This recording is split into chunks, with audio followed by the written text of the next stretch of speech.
मेरे भाई, मेरे यहाँ हाथ लगाना तो दूर की बात है, अगर कोई बुरी निगाह से भी देखे तो मैं उन निगाहों के कटोरों को गोलियों से छलनी कर दूंगी। I'm sorry देवी जी, मैं अपने बर्ताव पर शर्मिंदा हूं, मुझे माफ कर दीजिए।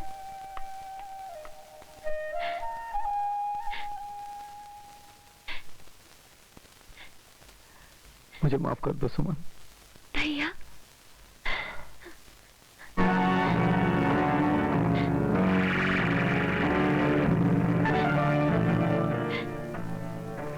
मत रो सुमन, मत रो। अब जब तुम मुझे मिल गई, मेरी खोई हुई दुनिया मुझे वापस मिल गई। अब तुम देखना, खुशियां तुम्हारी झोली में ऐसे भर दूंगा कि झोली छोटी पड़ जाएगी, मगर खुशियों का अंत नहीं होगा। और अगर तकदीर ने चाहा तो तुम्हारी सुनी मांग मैं फिर से सजा दूंगा, फिर से सजा दूंगा मैं।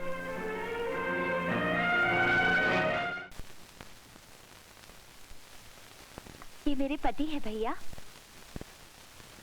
खैर, अब यहाँ से चलने की तैयारी करो। नहीं भैया, मैं इस घर को छोड़कर कहीं नहीं जाऊंगी। कैसी बातें कर रही हो? हाँ भैया, अगर कल वो आ गए और मुझे घर पर न पाया तो जाने क्या सोचेंगे, कहाँ कहाँ ढूंढेंगे मुझे। इसीलिए भैया, जब तक वो नहीं आ जाते मुझे यहीं रहकर उनका इंतजार करना होगा। ठीक है, जैसी तुम्हारी मर्जी, लेकिन आज के बाद तुम होटलों में नहीं नाचोगी। इज्जत से घर में रहो। बहन के खर्च की जिम्मेदारी भाई के कंधे पर। ठीक है भैया। और एक बात, ये बात तुम अपने पति से कभी मत कहना कि उनका कर्ज उतारने के लिए या उनके प्यार के मंदिर को बचाने के लिए तुम होटलों में नाचती रही। क्यों? मैं उनसे झूठ क्यों बोलूं? इसलिए कि तुम जितनी सीधी और भोली हो, दुनिया उतनी भोली नहीं है। नाच के पेशे को समाज नफरत की निगाह से देखता है। समाज देखता होगा, मगर वो ऐसे नहीं है। उन्हें मुझ पर पूरा भरोसा है। जिद मत करो सुनो, मैं जो कहता हूँ वही करो, तुम्हें मेरी कसम। ठीक है बाबा, नहीं कहूंगी। इसमें कसम देने की क्या जरूरत थी? अच्छा मैं चलता हूँ, अपना ख्याल रखना। ठहरिए भैया, तुम भी किसी से मत कहना कि तुम्हारी बहन होटलों में नाचा करती थी। क्यों? क्योंकि जैसे तुमने कहा, तुम्हारी शादी बहुत बड़े घर में हुई है, और अगर उन्हें पता चल गया कि तुम्हारी बहन होटलों में नाचा करती थी तो शायद उन्हें अच्छा नहीं लगेगा, और भाभी को भी नहीं अच्छा लगेगा। अरे नहीं सुमन, तुम्हारी भाभी वैसी नहीं है, तुम उसको नहीं जानती। नहीं भैया, जब तक मेरे पति मुझे नहीं मिल जाते तब तक उन लोगों को मेरे बारे में कुछ मत कहना, वरना मैं उनसे क्या कहूंगी कि मेरे पति कहाँ है और मैं इतने दिन कहाँ थी। नहीं भैया, तुम मेरे सर की कसम खाकर कहो कि तुम उन लोगों से कुछ नहीं कहोगे।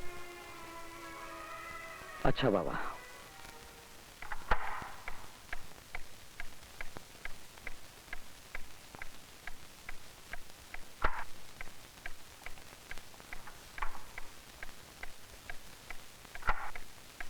अब जब तुम मुझे मिल गई, मेरी खोई हुई दुनिया मुझे वापस मिल गई। अब तुम देखना, खुशियां तुम्हारी झोली में ऐसे भर दूंगा कि झोली छोटी पड़ जाएगी, और अगर तकदीर ने चाहा तो तुम्हारी सुनी मांग मैं फिर से सजा दूंगा।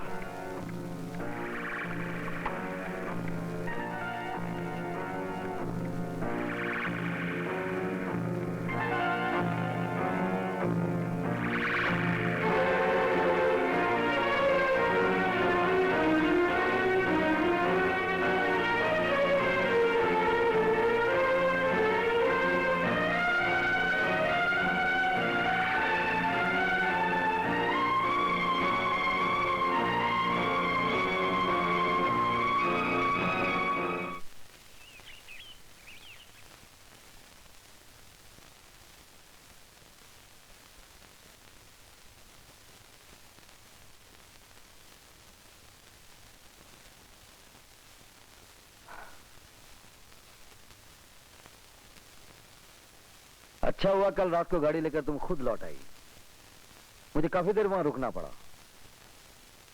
और जब मैं घर लौटा तो देखा तुम सो चुकी थी। मैंने तुम्हें जगाना मुनासिब नहीं समझा। क्या बात है, खामोश क्यों हो? कुछ नहीं। हो सकता है देर से सोने के कारण नींद पूरी नहीं हुई। खैर, दिन में सो जाना। मैं चाहता हूँ क्योंकि ऑफिस में ज्यादा काम है और आने में फिर से देर हो जाएगी। बाय।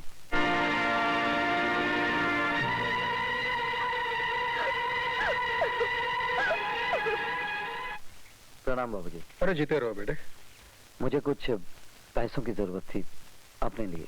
तो इसमें मुझे पूछने की क्या जरूरत है, तुम मालिक हो। कैसी बातें करते हैं आप? बैठो बैठो बैठो। अनिल बेटा, मुझे तुमसे कुछ बात करनी है। फरमाइए।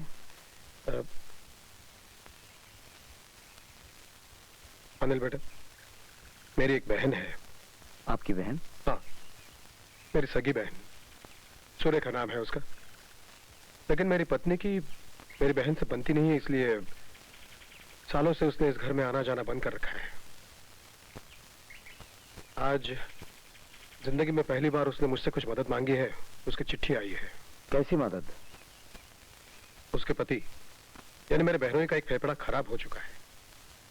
अर्जेंट ऑपरेशन की जरूरत है, लेकिन उनकी माली हालत ठीक नहीं है और अपनी तबीयत को देखते हुए पैसे लेकर अस्पताल में जाने की मुझ में तो हिम्मत नहीं है बेटा। आप कहें तो मैं चला जाता हूँ।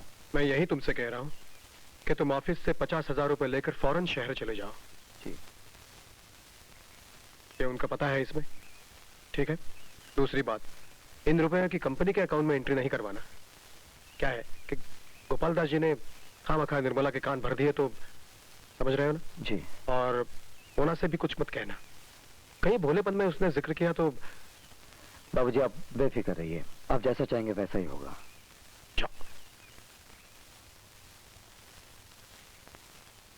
ये 50 और ये 5, 55, ये मैं तुम्हारे नाम पे लिख। नहीं, मेरे नाम पर नहीं लिखना। अरे? सिर्फ 5,000 मेरे नाम पर लिखना और बाकी 50,000 कहाँ और कैसे एडजस्ट करना है साल के आखिर में बता दूंगा। अच्छा। 55,000? क्या कह रहे हैं आप? 55,000?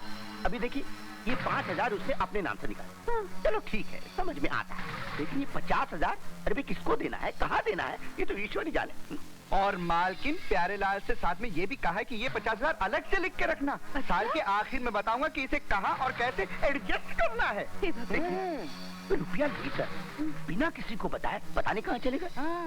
मालकिन, ये मत समझिएगा कि मैं लगाई बुझाई कर रहा हूँ। अरे नहीं, मैं ईमान की बात कर रहा हूँ। बिल्कुल। देखिए, अनिल बाबू जवान है, गरम खून है और पहली बार इतना रुपया एक साथ देखा है। मैं तो कह रहा हूँ भगवान ने कहीं किसी के साथ कुछ उल्टा पुल्टा हो गया तो समझ रही है ना आप? और मालकिन, मालिक पर तो उन्होंने ऐसा जादू कर रखा है कि वो अनिल बाबू के खिलाफ एक लफ्ज भी सुनना गवारा नहीं करते। इसीलिए आपको चेतावनी दे रहा हूँ मालकिन, कहीं ऐसा ना हो कि सेठ जी से कह के अनिल बाबू सारी जायदाद अपने नाम करवा ले और आप लोग हाथ मलते रह जाए। बिल्कुल।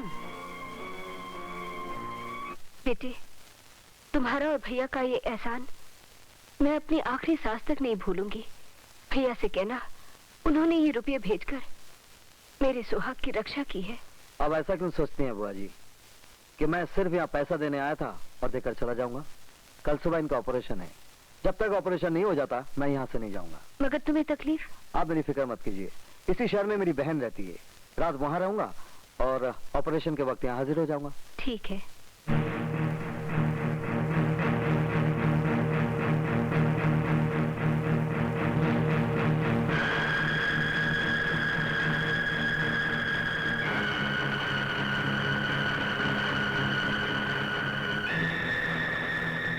Hotel park view.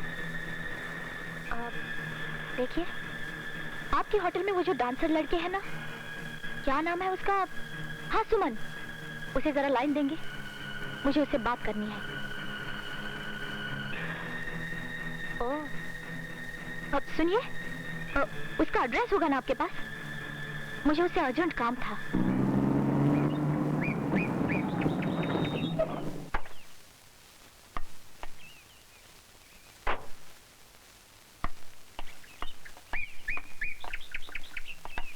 अरे अरे ठहरो, रात भर जागने से सुबह जरा सी आंख क्या लग गई? तुम तो चुपचाप उठकर चल दिए। चलो पहले अंदर चल के नाश्ता करो। अरे मुझे जल्दी है, अभी नाश्ता करने का टाइम नहीं है। जरा सा नाश्ता करने में कुछ देर नहीं हो जाती। चलो ओहो। चलो ना।